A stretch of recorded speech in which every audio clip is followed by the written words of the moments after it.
Morning po, ako po si Natalia Alda from grade 9 Aguinaldo. Ito po yung napili kong positive version kasi yung mga sangguniang kabataan po ay tumutulong po sa mga taong walang trabaho at nagbibigay pa po ng libreng kagamitan para po makapagtulong.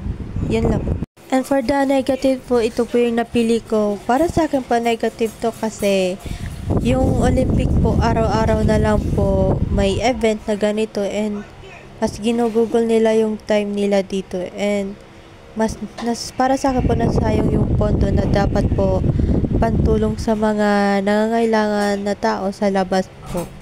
Suggestion ko po is bawas-bawasan po yung event sa Olympic and more focus on talking with youth para po matulungan yung mga kabataan na hindi mapariwara. Like, kung ako po ay papangalanan ko po to ng One Talk and You'll Be Fine po para maalaman po ng mga kabataan ngayon na mas kailangan po yung communication para maisaayos yung buhay nila.